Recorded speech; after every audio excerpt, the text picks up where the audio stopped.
Hey everybody, how you doing tonight? Welcome to Snapdown Wrestling. I'm your host, Tommy Lynch, produced by sfbnri.com. That's Sports Fan Base Network, Rhode Island. Tonight we have a great show for you. It's kind of somewhat of a Narragnsett JWU theme of some sorts. Tonight we have Ethan Farrell with us tonight, two-time state champion from Narragnsett and longtime coach. Coach Mike Millen Sr. Is with us tonight. We're going to be talking some wrestling and talking Narragnsett, where they were, where they're at, where we're going with everything. And later on, we're going to hear from our president.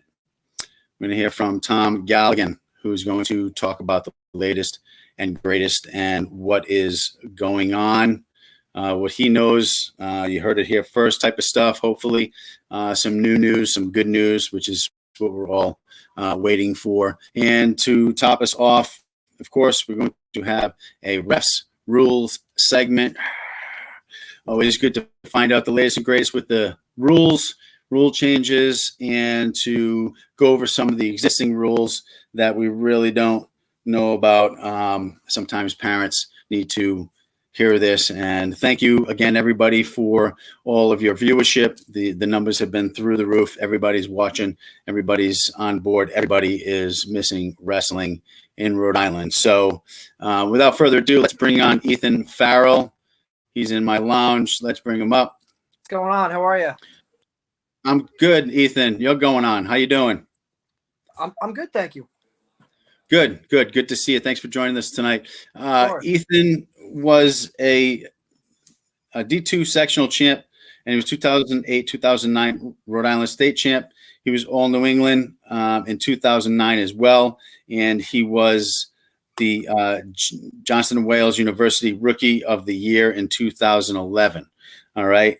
Currently, aside of that, for his career, he's CEO of Sunset Farms and CEO of Farrell Landscape and Construction. Whew, that is a lot, and you've done a lot. You got a lot to say. Pride in Narragnsett.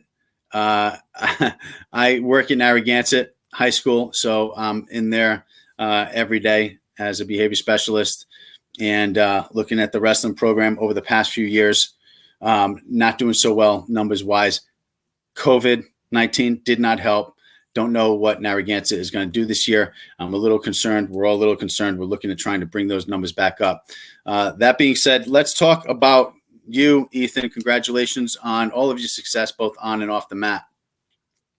Thank you very much. I appreciate it.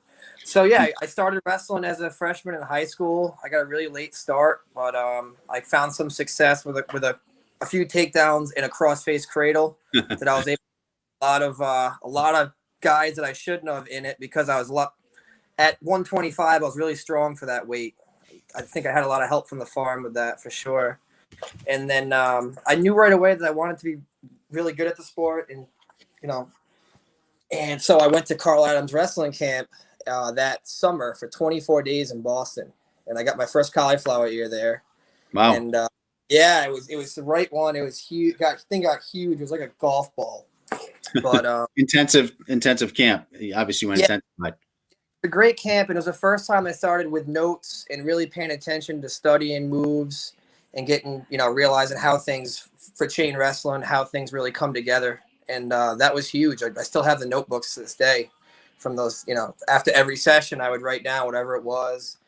And that definitely got me really far in a short time, because if I wanted to, win states and be successful, those were the things that you needed to do at that time.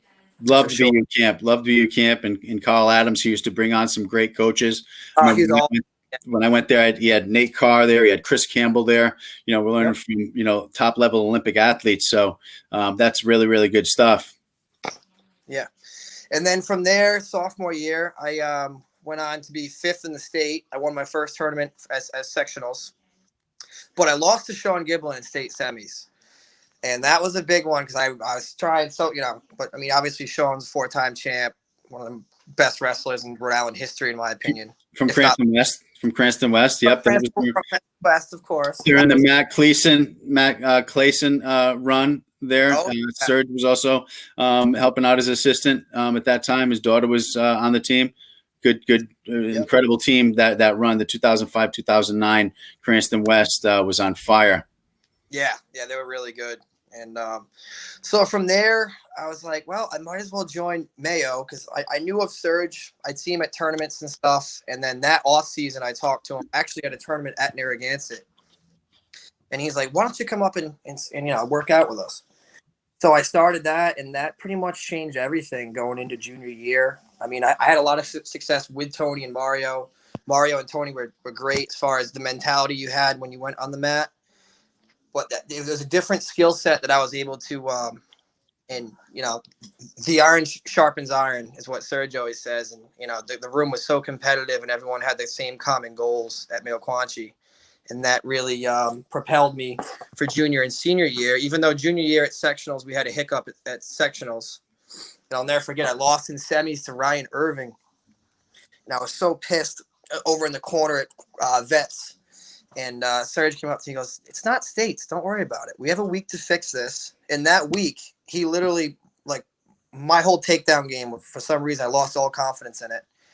And Serge was able to just completely fix that within 3 or 4 days. And we went into states as a junior and won as a 8 seed, I believe.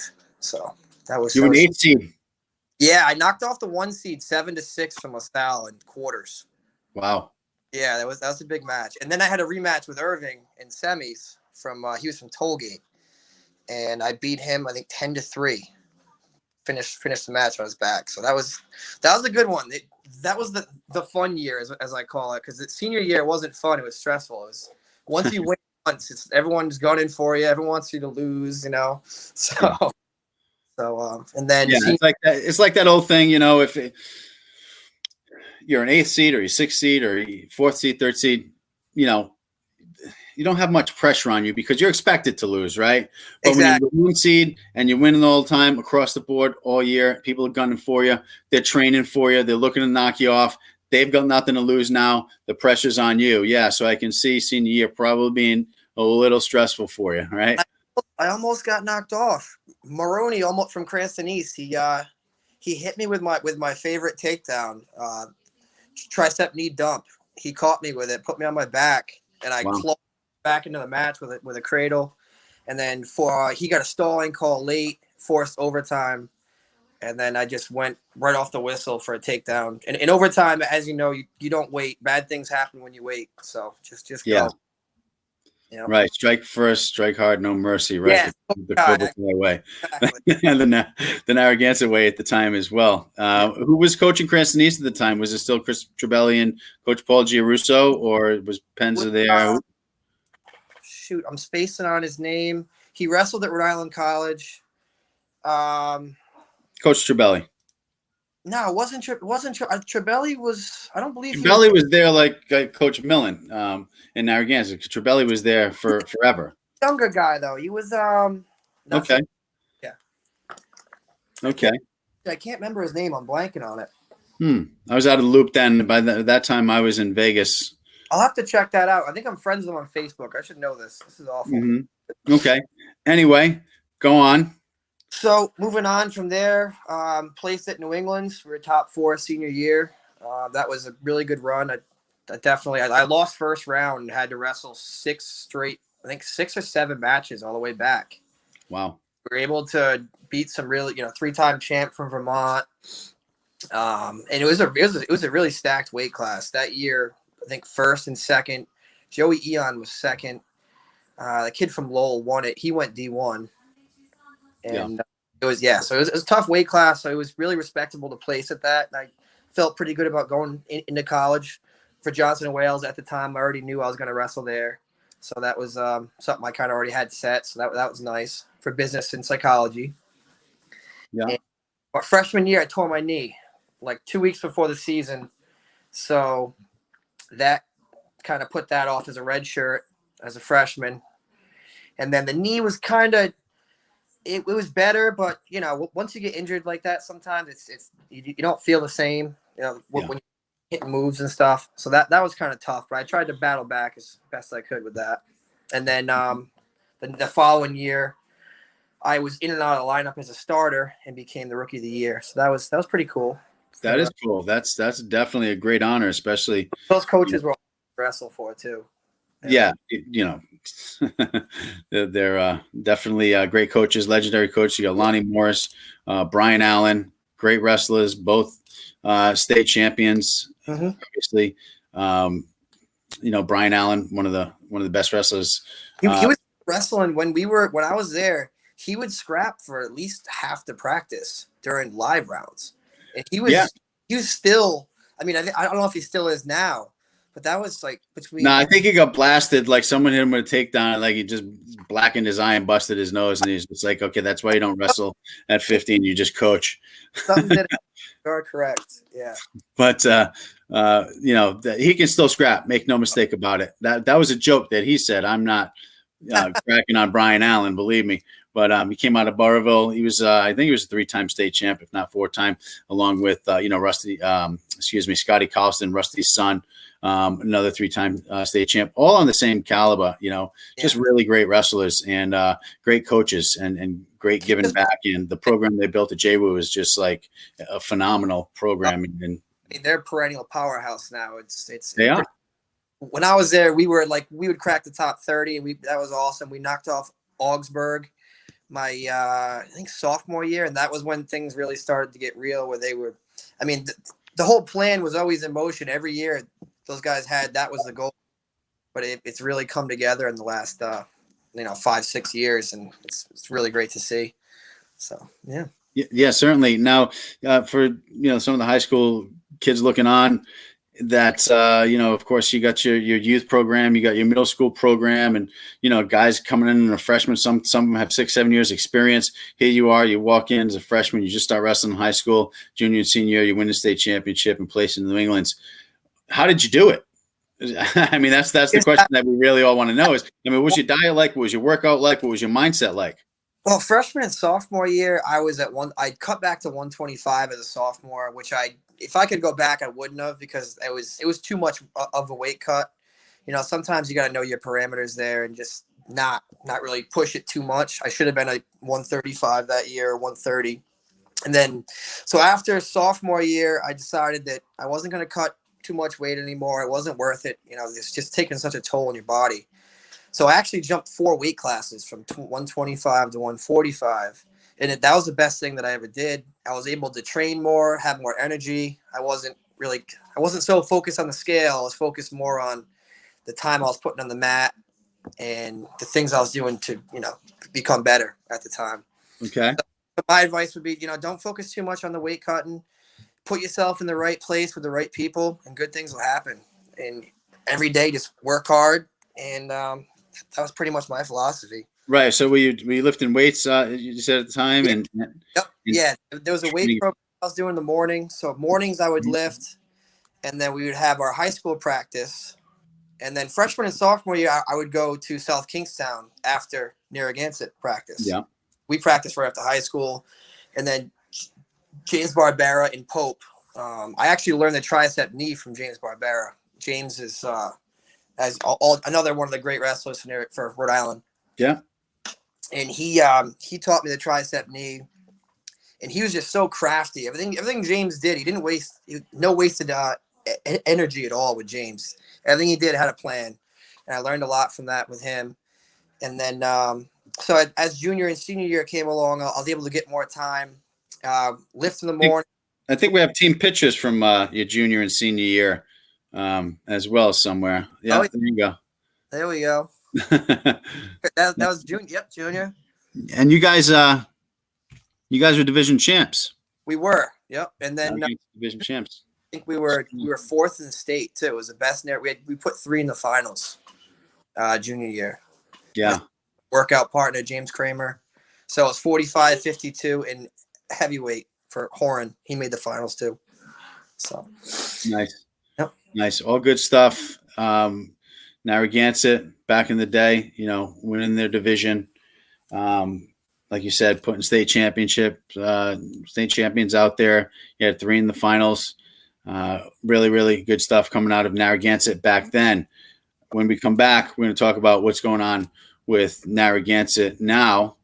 We're going to talk a little bit about where you're at now with your career, what you're doing, and then we're going to bring in Coach Millen. I should say Hall of Fame coach. Yes. Coach Millen, just inducted. Oh, he was just inducted? Yeah, your old coach, right? Oh. Him and Tony. Tony was in Narragnsett since I wrestled in high school, so he's been there a long time. Coach Millen, Hall of Fame coach, and we're going to bring him. He's with us tonight, so we're going to bring him in on the conversation when we come back. We're going to take a short break right now, and we're going to come back talk more with Ethan and Coach Millen when we come back. This is Tommy Lynch, SFBN RI. We'll be right back.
Oops. Are we back? Hello, testing. Is this thing on? Hello. Hi, everybody. We are back. And we're sitting here, we're talking with Ethan Farrell and some of his success and what he has done. And we're going to talk a little bit about what he has going on right now. You're CEO of Sunset Farms and also CEO of Farrell Landscape and Construction. Is that right? Yes, sir. Yep. All right, great. So what's going on, man? You're like CEO. You went from killing it, Matt, to killing it in the industry.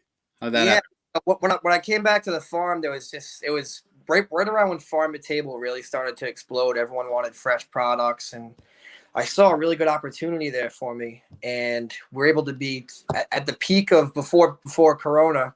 We're in over 70 restaurants for our products between beef, pork, veggies, heirloom tomatoes from Newport, Block Island, even New York at one point we were reaching.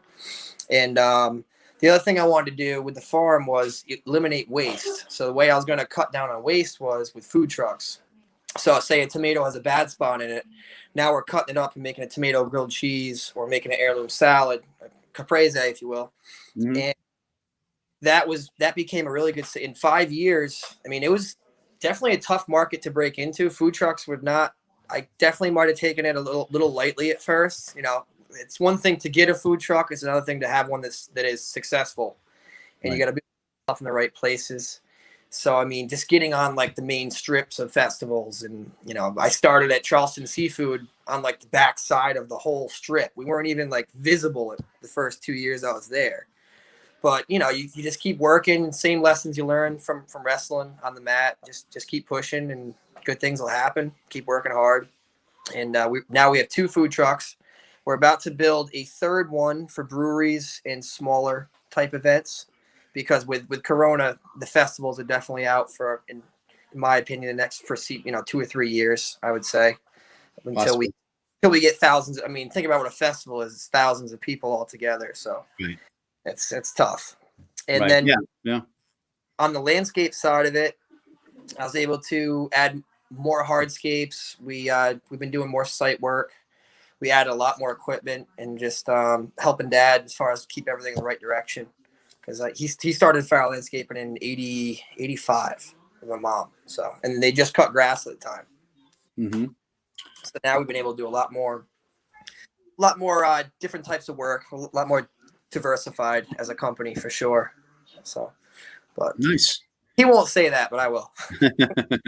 Right. Yeah. Good stuff. And hopefully, you know, a lot sooner with Corona, you know, just taking a back seat, getting the heck out of here and getting that vaccine in there and really having that be an afterthought. It'll be numbers, percentages very low, and as long as that vaccine does what it's supposed to do, we'll get back to some type of normalcy. So it might not be 2 or 3 years. Hopefully you're looking at, next year, but we're also looking to have a wrestling season, and it's looking pretty good. So, Frontline gets it. Nursing homes, elderly, schools, rapid testing in schools is going to be happening. So things are looking good. Things are looking good for the schools. Things are looking good for sports. So hopefully that continues. Now, let me talk to Coach Millen, who, this is his resume. This is his bio. I'd be sitting here reading for 10 minutes if I was going to try to even get in close to the 3 pages of the accomplishments. Yeah. He's done a lot of good things for a lot of kids, for sure. Yeah, he's great, and he's been in it for a long time. Athletic director right now of Narragnsett Pier Middle School. He's been the wrestling coach over at Narragnsett Pier Middle School, and now the head coach at the high school. So he's head coach at Narragnsett High School. He's head coach at Pier Middle School, and he is the athletic director over there. And he spreads himself really thin and does a lot of good things for the kids and for the community. So, Coach Millen, come on board, step out of the lounge and into the discussion. How you doing, buddy? Very well, thank you. How you doing, Ethan? You hear me okay? Is the sound on? Can you hear me? I can hear you. Okay. Yeah, I got you. Excellent. Good to have you on the show tonight, Coach. How's everything going for you over there in Narragnsett? What's the latest and greatest? Well, middle school sports just started up next week, hopefully. They'll get basketball, and hopefully middle school wrestling might be the season afterwards, and high school wrestling season hopefully in the late spring.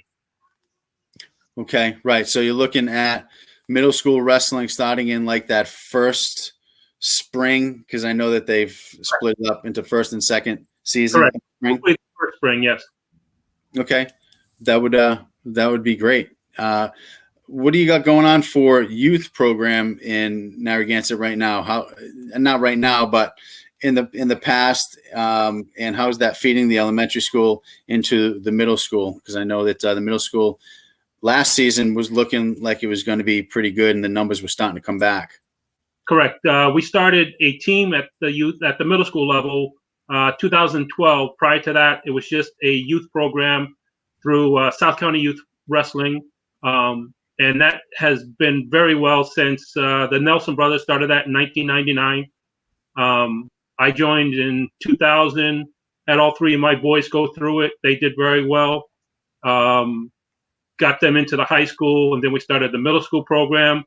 Middle school, again, like everything else, a little on the slow side in Narragnsett, only because we don't have the numbers that a lot of the bigger schools do have. We're finally up to last year, 17, 18 wrestlers, just about covered most of the weight classes, and looking forward to the day that we have 7 or 8 eighth graders going into high school every year. That's our goal. And last year's would be 3. This year, 8th graders, we have a class of about 8 or 9. So hopefully that will continue to grow into the high school system. For sure, definitely. What youth program do you have set up in Narragnsett? Like, Warwick has the Warwick PAL, Cranston has CLCF, and other programs out there. What's your program? South County Youth Wrestling. Basically, anybody in South County, Washington County can go there. We've had a lot of success with wrestlers going into the South Kingston High School, going into the Charahoe programs, both middle school and high school. A number of state champions have come through our systems, the Nelson brothers as well. Some of the Charahoe wrestlers that are, in their prime right now came through our system. Cole McGill, a Narragnsett state champion that went up to Pontigansett, he came through our system. Nate Williams went on to Bishop Hendrigan. He started with South County in middle school wrestling at Narragnsett. Jimmy Sorrow, Dylan DeSano, those are all wrestlers that started in South County and eventually moved on to different high schools and so forth and did a fantastic time. And I did very good times behind Tony and Mario. We were at the level where we needed 3 and 4 coaches at tournaments, and it worked out very well. Ethan is a classmate of my oldest son, Michael, so we used to see a lot of each other. Oh, yeah. Yep. Excellent. You got to keep that up. How many elementary schools come to Narragnsett? So how many elementary? I know you got Narragnsett Elementary School, of course. One Narragnsett elementary school, one middle school, one high school. Yeah, A typical school might have 400 kids if you're lucky. That's the entire 4 grades at the high school, 5 grades at the middle school. Narragnsett, and its peak was up maybe 525 students, and we're down closer to 425 right now. So that's part of the reason Narragnsett wrestling is down. The success that Ethan was part of in the Division II, they bumped us up to Division I for the longest time. And in the middle school, you go from 14 teams to 28 teams. So a kid has a choice to go get beat up at wrestling or try some swimming for a change or indoor track. That's part of the downfall. Not too many kids can hang with Division I on a regular basis. Yeah. Right, and that's why the new structure for the divisions that they have now, and I went over last week, the Division 1A, B, 2A, B, and 3A, B, are really going to help that end of it, to where you're going to give a kid who, is not very skilled or just starting, he's going to go out there, he's going to be able to compete just based on strength, raw talent, and what he learns coming up for the first year, second year, third year, coming up through the South County and Narragnsett programs. Just keep plugging away. Definitely. Getting, those flyers and those emails into the elementary school, and just keep promoting. Now you're the head coach of the middle school and the high school and the athletic director for Narragnsett Pier. So that's spreading yourself pretty thin. Do you have any assistant coaches in mind, or anybody that's gonna help you out? My son Michael and my son Alex have helped me out in the past. Michael, they're both working full time now, so it's a little bit harder. I'm always reaching out. Hopefully in the future, I'll have another all-state wrestler joining us. I haven't talked to him yet, but depending on how the schedule changes this year, hopefully we'll get something started. Being a head coach at both schools is very hard, but it's a matter of keeping the program going, and that's why I'm there. So I love the middle school. Middle school is fun. Yeah. High school is more pressure. Yeah. Just teaching them the basics. You get to high school, basics don't cut it anymore, so it's a little bit harder. Right. And I came to a couple of middle school practices. Yep. You helped us once in a while whenever you could, yeah. 2016, right? Nice shirt. Thanks. That's where I got it from, right? You bet. So that's that was fun, and definitely love the middle schools, and it's where it's at, guys. For everybody that's listening, coaches, I mean, middle school is really where it's at. It starts, of course, at the youth program, elementary, but once they get to middle school, if you have a good middle school feeder program, it really makes a difference for the high school. Way back in the day, I was a middle school coach over at Parkview, and we had a great middle school coach over at Bain as well, feeding Cranston East, which led to tremendous success for them in the early 2000s, 2001, 2002 for Cranston East. So it makes all the difference in the world. Just, keep plugging away. Now, you said you had someone in mind. Do you have a name in mind that you can say that might be joining you over there? I don't want to say his name yet because I haven't spoken to directly. I've only spoke to his mother like I always do, but okay. I'm working on it. Hopefully before the spring rolls around. What about Ethan? Ethan, I know you're busy. You got 2 businesses going. Ethan's busy, yes. I remember the day he talks about wrestling in the barn, and he used to invite guys over that he'd roll around on the mat and on the hay all the time. I kind of forgot that part. Yeah, the mat. Yeah. That's where the farm boy wrestling thing. Yep, that's where it started. Yeah, I remember that. Going to the barn. On the forum, remember? You posted that. Yeah. That's great. One of the things I would like to say to the families, I mean, it's not just about going and learning.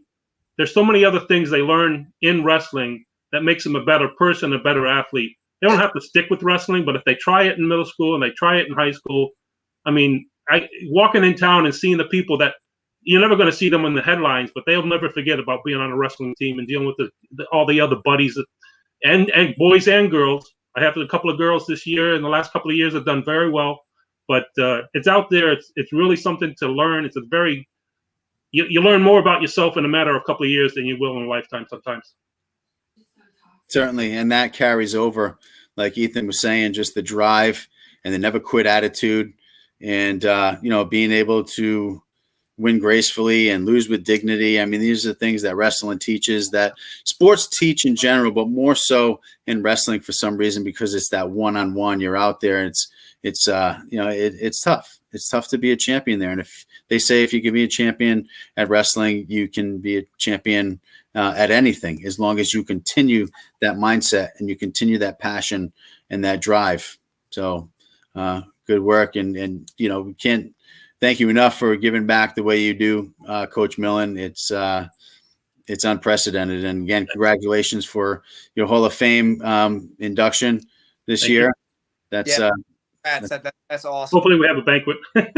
Yeah, right. There was no banquet on it. It was supposed to be last April. Yes, it was. Right, along with the All-State banquet and all that. So, again, congratulations, and that banquet should definitely happen. All right, we're going to take another quick break, and when we come back, we're going to hear from our league president, Tom Galligan, and see what's going on, what we got to look forward to, and just keep staying positive and pushing along. We'll be right back. This is Snap Down Wrestling.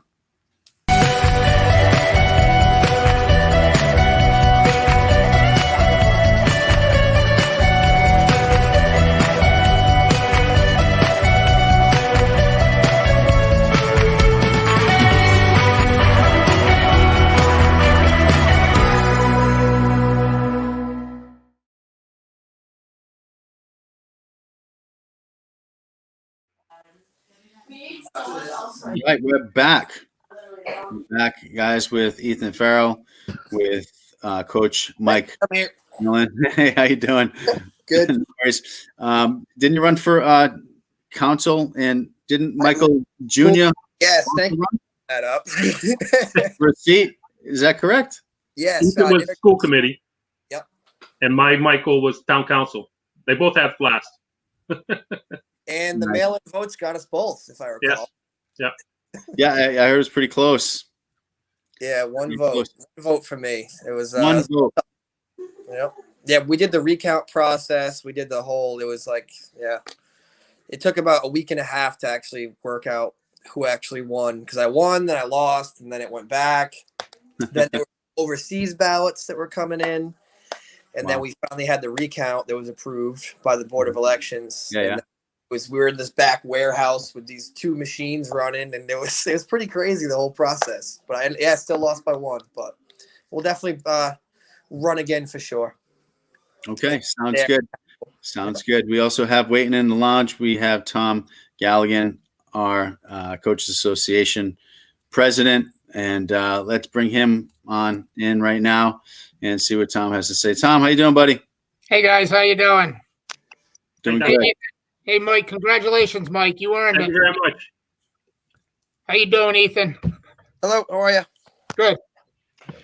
Okay, Tom. So, I mean, you're our go-to guy. You're our president. You're in there. You're in the trenches. Did a lot of great work with putting together the package as soon as all this happened to present to the governor's camp to say, okay, this is where we're at. This is what we're ready to do. This is the precautions that we're going to take. This is the safety measures that we're looking at. And this is where we see it and what we're going to do to make sure that the season happens for these wrestlers. And, we're waiting to see. We're all just kind of in limbo. We're all very hopeful based on what's going on, especially with the vaccination coming into play, the vaccine. It's a game changer for sure. It's been called the light at the end of the tunnel. What do you got for us? What are you thinking?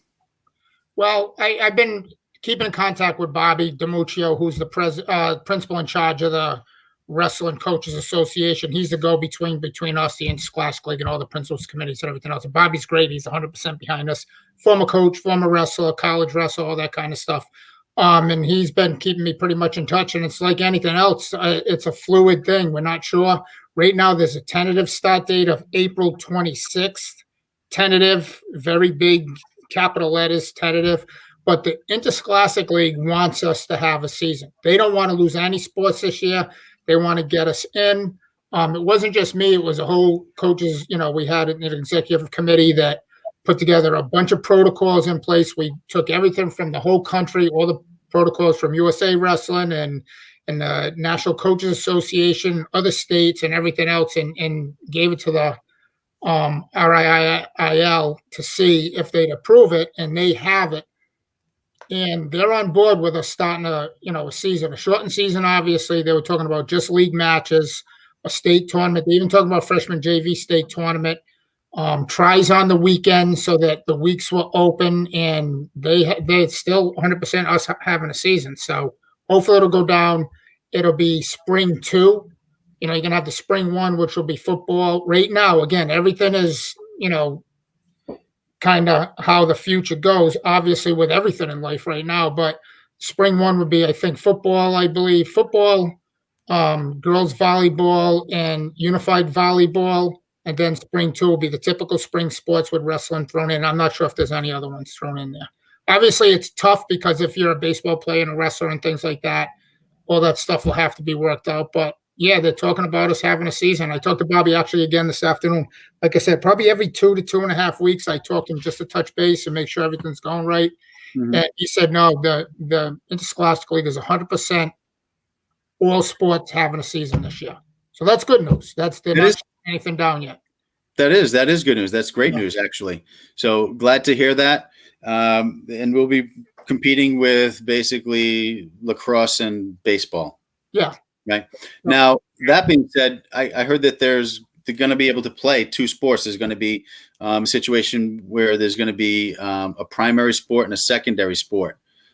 Is that to hold true, or is that just a rumor? I've heard those things, Bobby. There's no real anything in stone on that yet. So it's kind of, I don't know. It was kind of like that last year. In the last few years, they've let kids play a couple of different sports, but you had to commit to one and all that kind of stuff. So I haven't heard anything on that yet. I've asked them, I've asked that kind of stuff, but nothing. I think they're still trying to wait to put everything in place before they make decisions like that.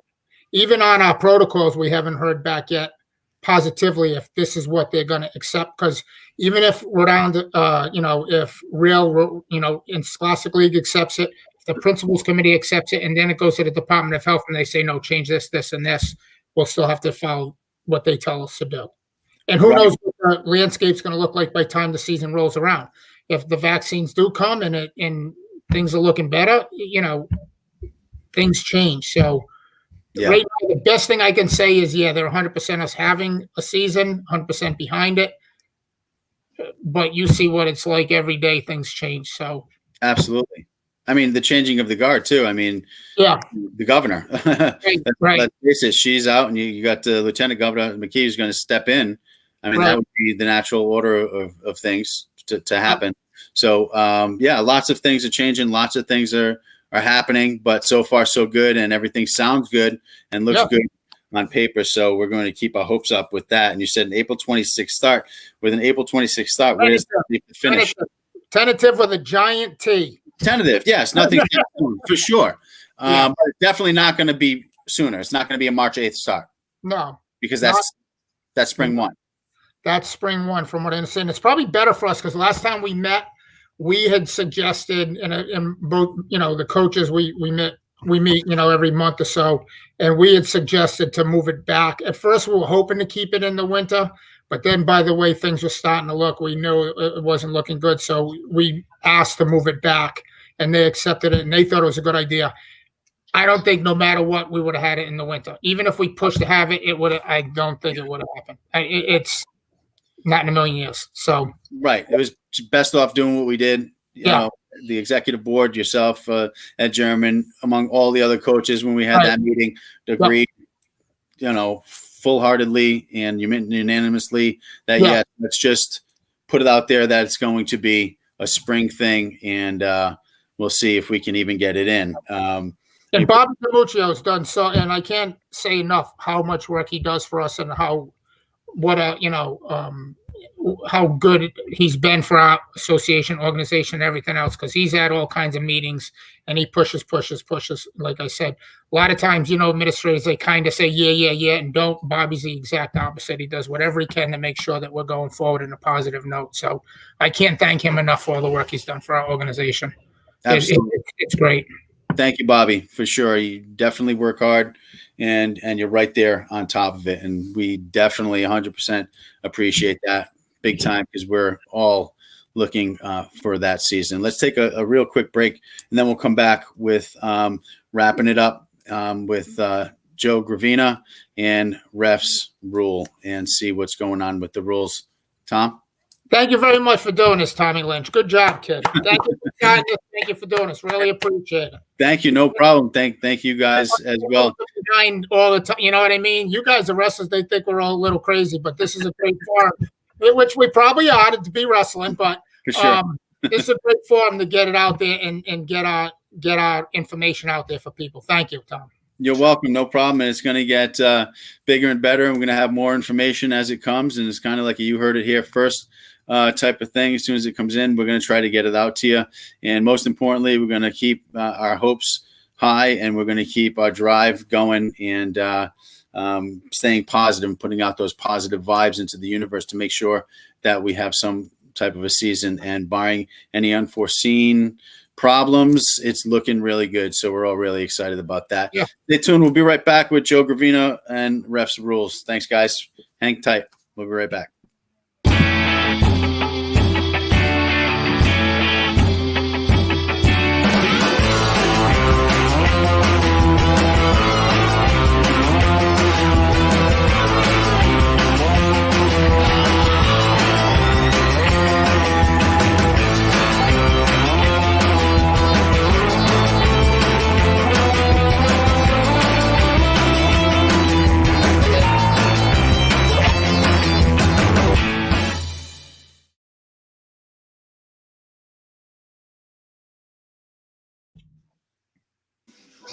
All right, we are back. Started glitching up and freezing up there, but we are back. I am sitting here with some great coaches and my Narragnsett and my great JWU gear. Compliments of Brian Allen. Thanks again, BA, for sending me the gear and the merch from Johnston Wales University.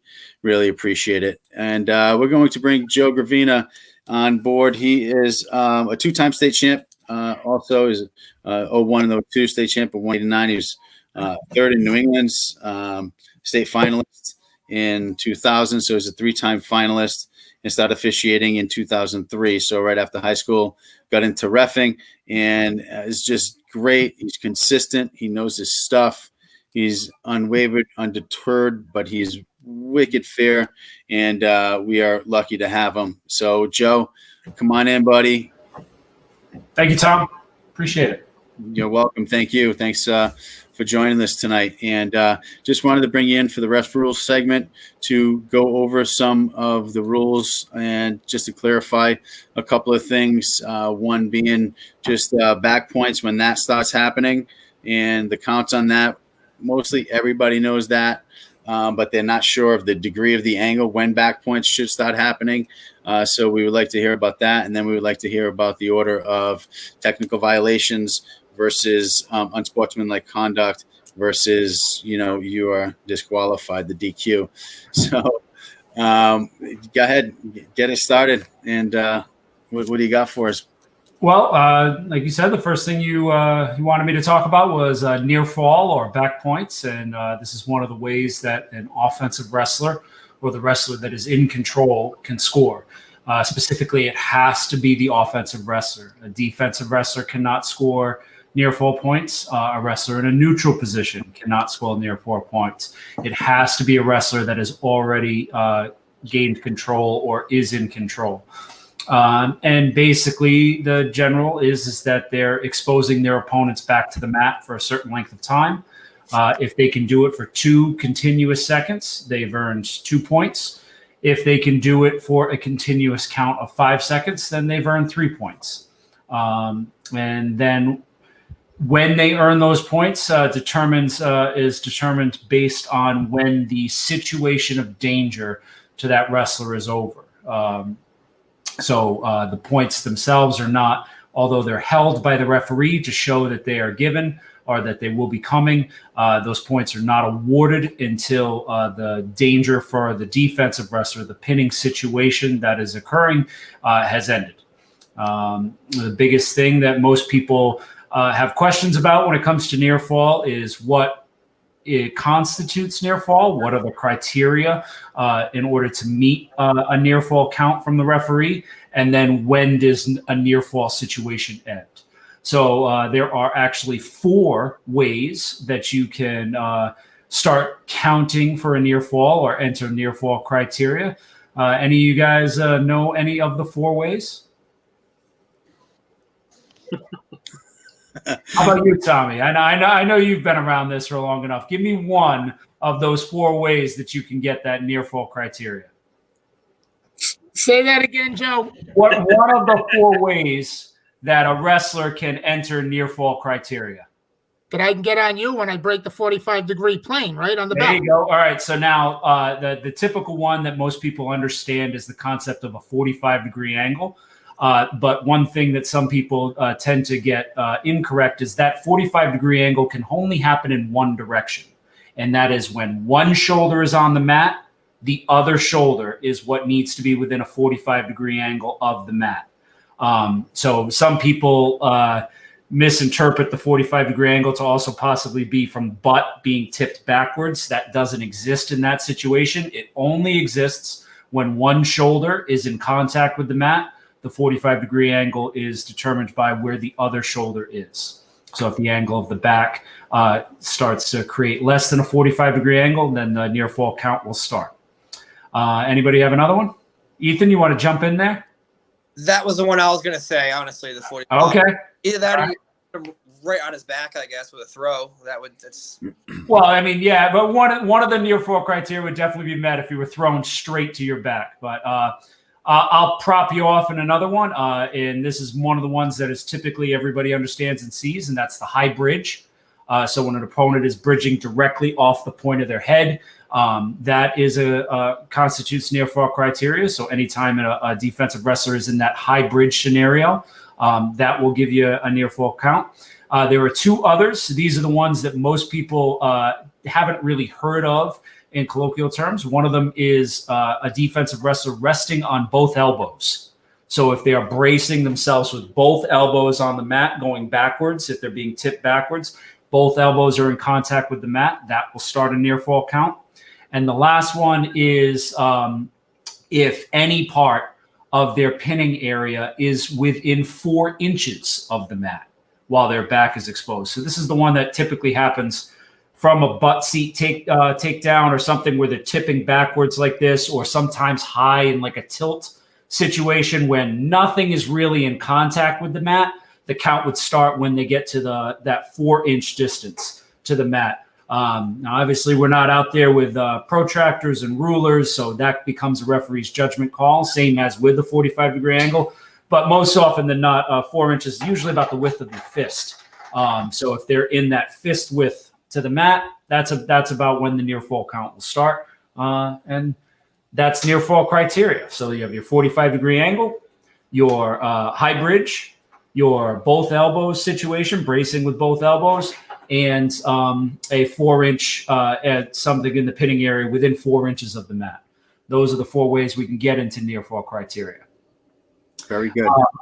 And so any one of those situations being held from 2 to 4 seconds earns their opponent earns the wrestler 2 points. 5 seconds or more will earn the opponent 3 points. Okay. And the other big thing that people kind of get tripped up on is when does one near fall count stop and points be awarded and another set start again. And basically it comes down to the pinning situation being over.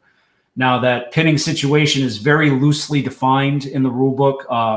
You have to jump from rule book to case book and referee's interpretation manual, all 3 of which are in NFHS publications. And when you put all those things together, it basically comes down to the wrestler that's on defense needs to be able to reasonably defend themselves from going back to their back. It doesn't necessarily have to happen with a change of hold, although a change of hold is something that would signify it. It doesn't necessarily have to happen that the opponent needs to get all the way back to their belly. But some of the things that we as referees look for is for the hold that was holding them there in the first place is released. We are also looking for the ability of the defensive wrestler to put something out in brace, whether it's one arm, two arms, or post a leg. And we're also looking for, as they're coming back off their back, they usually have something called a turning point or a fulcrum, something that was in contact with the mat that is then coming off the mat as they come off. Sometimes it's a shoulder, sometimes it's their hip.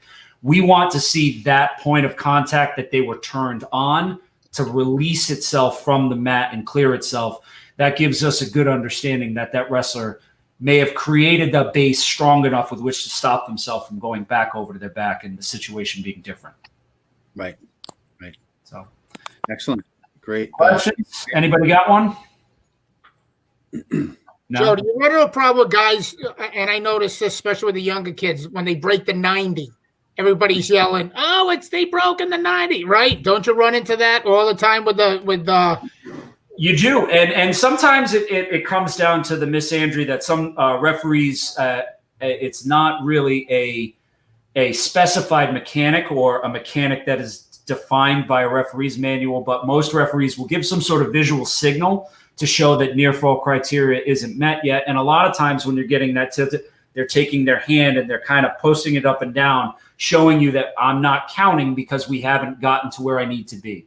90 degrees as a point of high school wrestling is not a rule anywhere. There is one situation, and whenever it comes to back points or scoring, there are certain situations, a requirement of a 90-degree angle or not pushing a joint past its limits, or things that we talk about with illegal holds. But it is a requirement that it has to be 45, so more than halfway past the halfway mark. So if 90 is the halfway mark, we got to go more than halfway past that. So it's 90 degrees is something, though, that has made its way into the college sport. So some people that have watched both levels sometimes can get a little bit thrown off. The college rule, they went into a danger takedown rule, which I won't describe crazily, but basically holding somebody in a neutral position past that 90-degree angle can be enough to score them a takedown if it's held for a certain amount of time. But in high school wrestling, it's a 45-degree angle with one shoulder on the mat. 90 does not exist. Very good.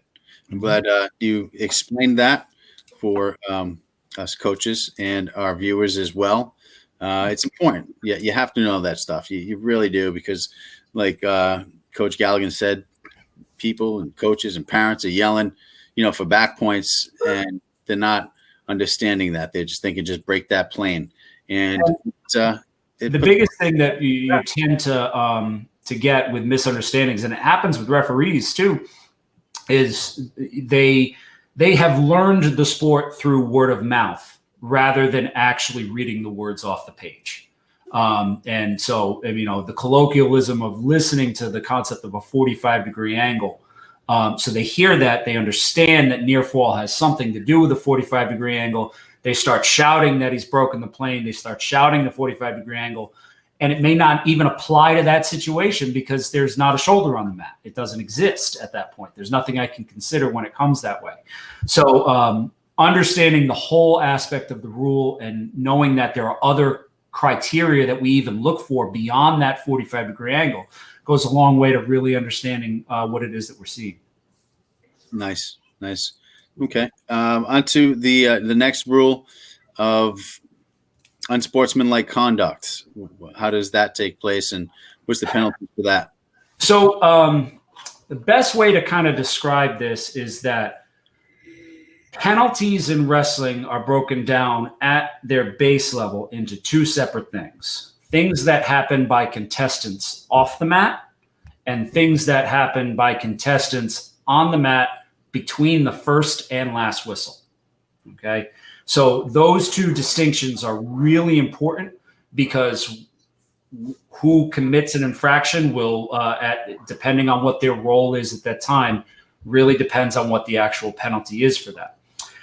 Anything that happens by a contestant off the mat, this includes a coach, a head coach or assistant coach, even a team manager, or a wrestler in uniform, somebody on the bench, that is just watching things go on can earn unsportsmanlike conduct. This can be a physical or a non-physical act. It can be a verbal act. It could be something as simple as spitting or throwing a headgear, anything that, I mean, there's a crazy definition, but I won't go for it word to word. You'll know, you know when you see it.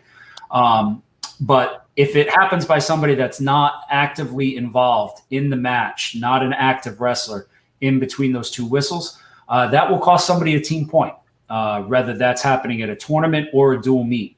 A second act by the same person, it does have to be the same person, would result in a 2 team point loss and the removal of that person from the event. If that person was removed from the event, it was a multi-day event, that's it, too bad, they can't come back. That they're done for the entire event. Also, if they were to have their second unsportsmanlike conduct act, they would not only be removed from their event, but they would also lose the total amount of team points that they have already earned if they are an active wrestler. If this were somebody in a tournament, advancement points, placement points, anything like that after getting their second unsportsmanlike conduct would be removed from the team score. If this is a wrestler that's already competed in a dual meet and they won a match, and then later got themselves disqualified from the bench, they would lose the match points or the team points that they earned in that previous match that night as well. So really important for people that receive an unsportsmanlike conduct from the bench to be very, very, very careful, because that can be some of the harshest penalties that they see. On the mat, it is treated differently. It is treated as a match point. It does not affect the team score. It is treated as a match point. However, and it falls into the standard penalty chart in terms of how many points is actually awarded. A second unsportsmanlike conduct, though, from that person at any point, either in the match or on the bench, would also, again, result in their removal and the loss of their team points earned. Going into the match penalties that can be assessed, there are 3 breakdowns of penalties, 3 separate penalty charts that exist throughout any one specific match. There is the standard penalty chart, which covers illegal holds, technical violations, and unsportsmanlike conduct. There is the stalling penalty chart, which covers just stalling. And then there is the false start or caution penalty chart, which covers just cautions and false starts, improper starting positions.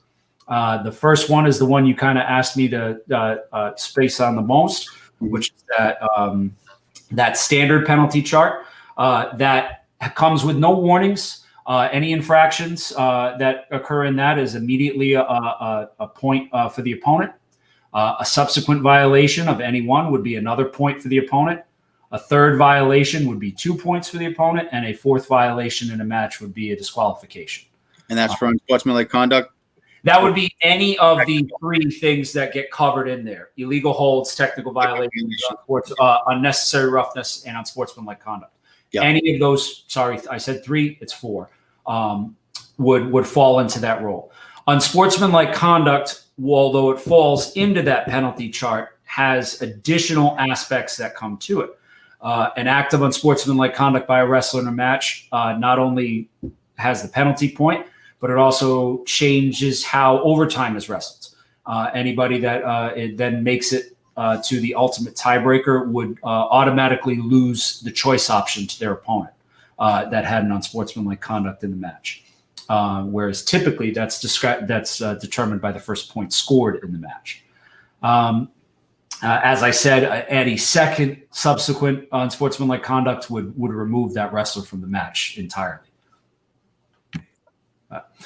It's really key to have the distinction between unsportsmanlike conduct and all of the others, that it needs to be penalized accordingly because of that distinction. Unsportsmanlike conduct needs to be an act that is outside of the normal wrestling. If it's an aggressive crossface, or maybe a takedown that went to the wood, which he was kind of like driven down into the off the mat when it was unnecessary. an excessive push that was happening on the mat, or any hold that was done with force that was well beyond the necessary need to complete that maneuver, those things would be considered unnecessary roughness, and not necessarily unsportsmanlike conduct. However, if after the whistle blew and the wrestlers had a chance to take a breath, compose themselves, see each other, know that wrestling is stopped, there's that brief pause that when you see it, and then there's an additional act after that, that's when you start getting into, it changes to unsportsmanlike conduct. It changes to something beyond normal wrestling, and the penalty becomes just that much harsher. Gotcha. Okay. Well, thanks for the explanation on that. It definitely clears some things up, makes it more clear on that end of it. I think it gets really muddied in some coaches and parents, and they don't really understand that. So that's why I like to hit on it and make sure that everybody understands what's at stake here, what the rule is, what the penalty is, and wrestlers too. If they don't know it, I think twice and 3 times before, committing or keeping their composure is going to be more important to them once they understand. And I want to also make a severe distinction, because there is a penalty that I haven't talked about at all, and that is flagrant misconduct. That is the tippity top of all things. That's the thing that it didn't matter what you did before at all. This is the act or an act that is going to get you ejected, thrown out, dismissed immediately. This is something such as striking your opponent, spitting directly at your opponent, maybe not, in the direction of the mat. Swearing at an official in an effort to insult the official versus just maybe swearing because you lost your cool. If Tommy and I are arguing at the table and Tommy loses his cool and he says, "What the F, Joe?" That's unsportsmanlike conduct. If Tommy and I are at the table and Tommy says, "Go F yourself, Joe," that's flagrant misconduct. The small distinction, but it's just one of those things where it's the act itself would be an immediate removal. The act itself would then be a 3-point team penalty, and again, all team points earned for that specific competitor. So I found it necessary here to tell you that there's not always a warning. There's not always a first penalty. If your action is so much that it would remove you from the gym for that action immediately, it's going to happen. So there is a level to those things. There are things that we can work with. There are unsportsmanlike acts, and there are things that are heinous that you need to go, and you need to go now. Oh, yeah, that's great. Thanks for that, Joe. Again, I would never do that, Joe. Never, Tom. We never have. That's true. I did. Yeah, I'll save that story for another time off camera. Right. And I've been down that road. Being a new coach, of course, making some mistakes and learning the hard way. Never got a flagrant though, but definitely some strong warnings and lost the team point. That's all I needed. But keeping the cool. Refs have a tough enough job as it is. Parents, keep you cool, especially if you don't know the rules and you're just going by hearsay or what you think. Coaches, definitely make sure you know the rules. Go on Amazon, get your rule book for this season. Make sure you go through it, you read it. Maybe at some point they'll be giving us rule books, and it'd be much easier if they're passed out at some type of referees briefing meeting. Maybe that could be something. I would love to be able to supply you all with rule books.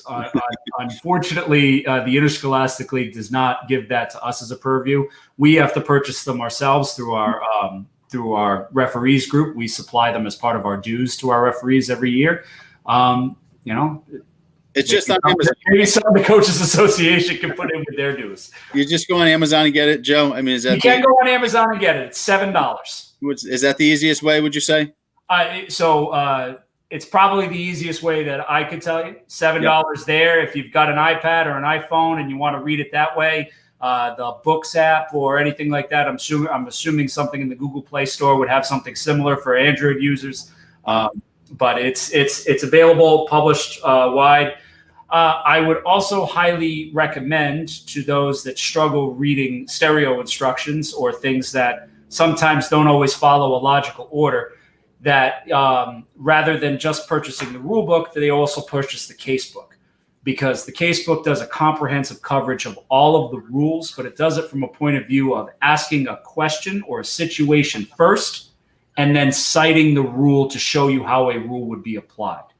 It's a very good way to introduce people to the broad spectrum of the rules, good interpretations. At the back end of that book is also a section called the Referee's Manual, which is extremely in-depth on looking for additional points of view on things like control and stalling. So you get an understanding of above and beyond the minutia of the rule book. It's a good way to really wrap your brain around some of the concepts. Excellent. Good point, Joe. Appreciate that tip. I want to say hi to a good friend, Vinny Micucci, congratulating Coach Millen, and also talking Joe Gravina, and talking about the tilt there. That's good stuff, guys. I want to thank you guys. We're going to wrap it up here. We've run out of time. Thank you, Joe, for coming in with the rules, and Ethan and Coach Millen and Tom for taking the time to join us on Snapdown Wrestling. You guys have a great rest of your evening, and we will catch you guys next time, guys. Live with passion. All right? Let's get it up. Let's make it happen. Thanks, guys. We'll see you later. Thank you guys for joining me on Snapdown Wrestling. We'll see you next Monday night.